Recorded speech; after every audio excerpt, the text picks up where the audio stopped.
Chào các bạn. Hôm nay sẽ làm video để hướng dẫn các bạn là cách kiểm tra cái máy tính của bạn không lên. Bây giờ bật máy tính không lên gì ấy. Đầu tiên thì các bạn kiểm tra cho mình đó chính là cái nguồn là trước nhất. Đây là một dòng cái main dòng H61 này.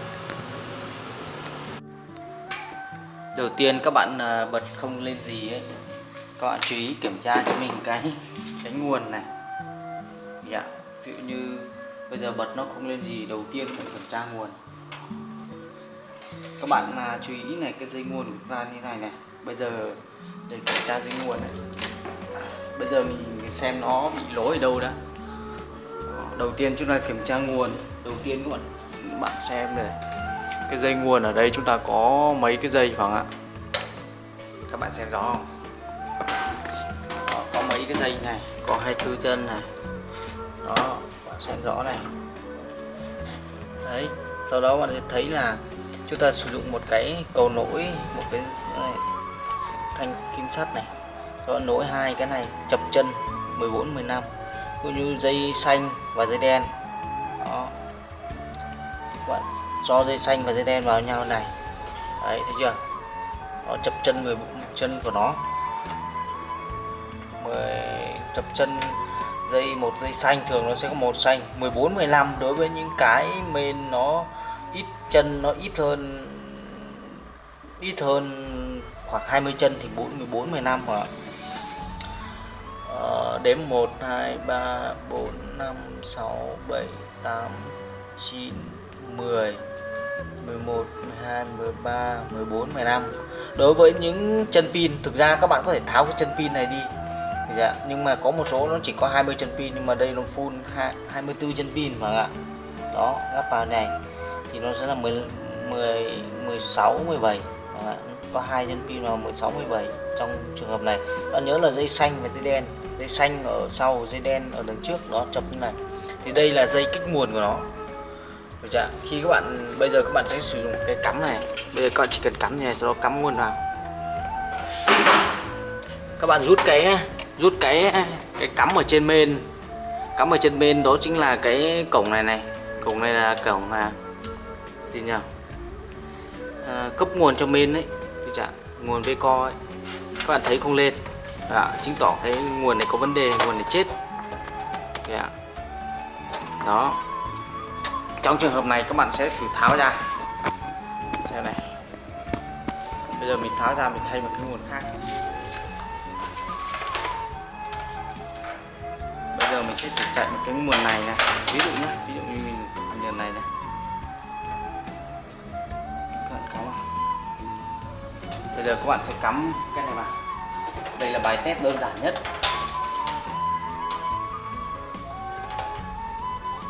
Đó, nguồn của chúng ta đã chạy. Thấy chưa? Nguồn đã chạy. Đó. Ok, bây giờ chúng ta tiến hành lắp cái nguồn này vào. Ok nhá.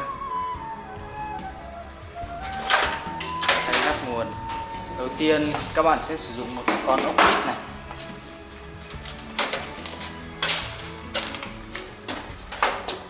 Các bạn xem cái mặt đằng sau này, bạn xem rõ không?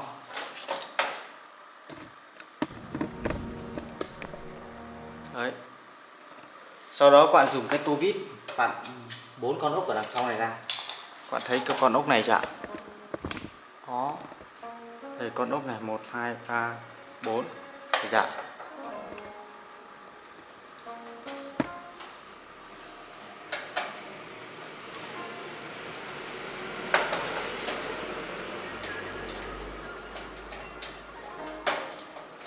Một thành phần của cây máy tính ấy thì nó gồm có CPU, main, card màn hình, RAM, CPU, main, RAM, card màn hình, ổ cứng, nguồn. Đó. Và một số thiết bị ngoại vi gắn khác như ổ quăng các thứ. Đó. Các bạn tháo hết ra. Đấy.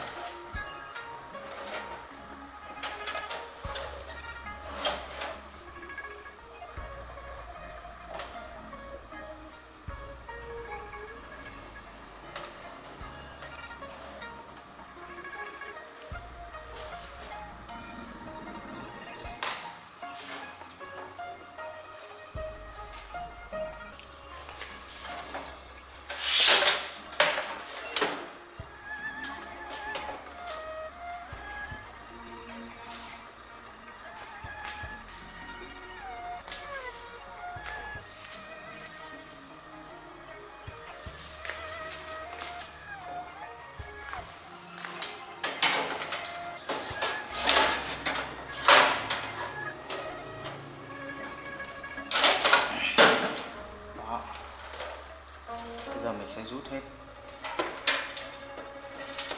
Đây là nó gắn vào ổ đĩa cứng này, ổ cứng này. Đó, đây là cái nguồn của nó. Nguồn này là nguồn cái thương hiệu của nó cũng gọi là cái thương hiệu bình thường thôi các bạn. Nó được gọi là cái nguồn nó sử dụng bình thường thôi. Cái này là máy cho văn phòng mà các bạn. Bây giờ các bạn sẽ lắp một cái bộ nguồn khác vào.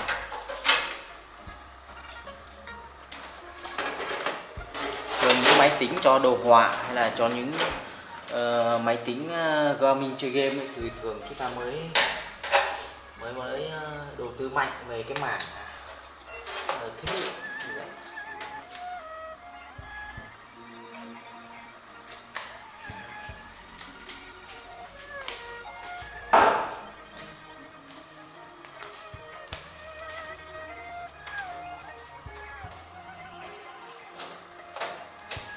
Đây, chúng ta sẽ lắp nguồn vào.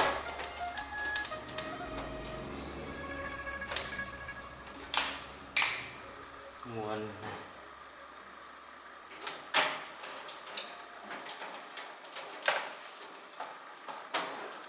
Nguồn này.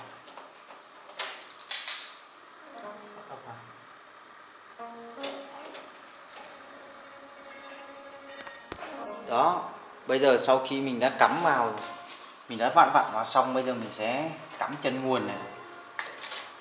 Chân nguồn, đấy, cắm nguồn này.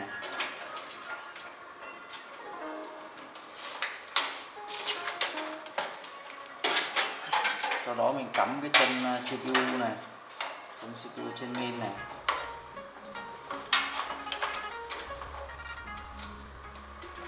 Các bạn cần phải cắm đúng cái CPU trên main nhé, tránh cắm ngược cái chân CPU ấy, thì nó sẽ ngược trên CPU trên main với cái chân PCIe, nhiều bạn nhầm lẫn thì nó có thể gây hỏng hóc thiết bị của bạn.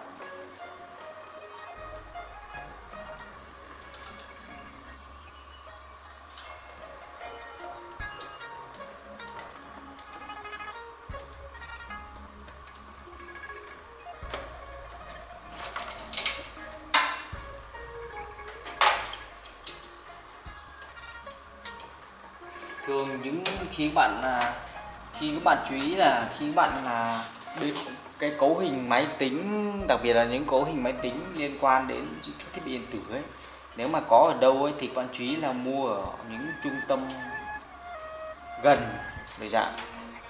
Thì tại sao? Bởi vì là thứ nhất là bảo trì bảo dưỡng nó dễ các bạn ạ. Đó, những trung tâm điện máy lớn ở gần các bạn ấy.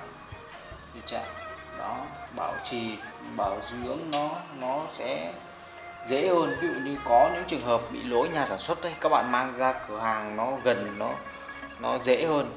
Đa số là các bạn đã thấy là mọi người thường mua những linh kiện hoặc là những máy đồ điện tử ấy, bởi vì là thứ nhất là đồ điện tử không biết lúc nào nó lỗi cả. Tại sao người ta vẫn có chính sách bảo hành? Là bởi vì là cái đồ điện tử sản xuất ra nó vẫn có một cái xác suất lỗi của nhà sản xuất các bạn ạ, tự dưng nó lăn đùng cái chết. Đó, điều chuyện đó thì hôm nay chạy, sau đó tối hôm nay chạy, đến sáng ngày mai các bạn bật nó không lên. Đấy là chuyện rất là bình thường. Đó, có đồ điện tử và nó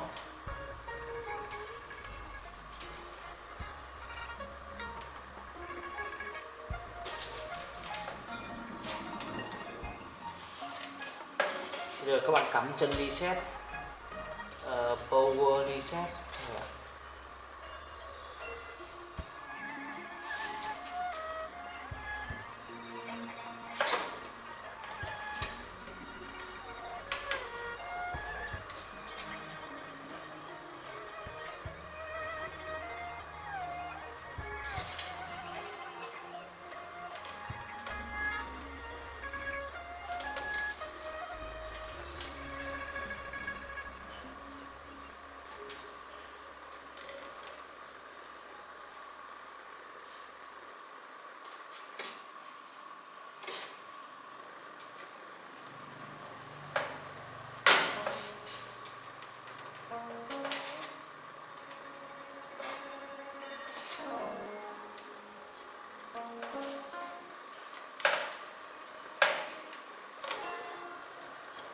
CPU nữa.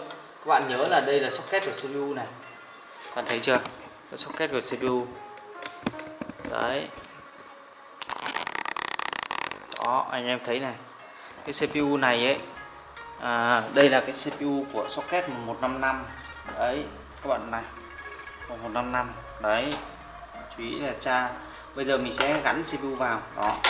Các bạn phải kiểm tra cái này thường xuyên. Ví dụ như con CPU này mình tháo vào sật thử ấy. Đấy, ở trong này nó đã bị khô keo tản nhiệt rồi. Đó, trong trường hợp này các bạn tra keo tản nhiệt.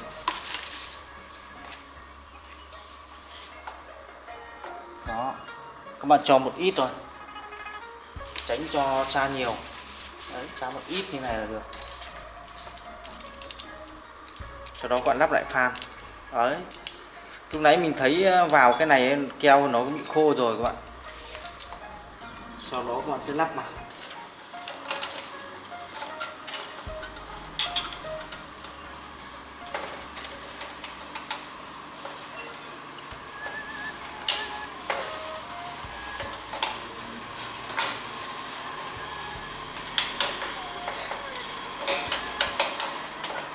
Đấy, lắp nhớ, nhưng mà các bạn cần phải nhớ cắm chân fan CPU vào nhé.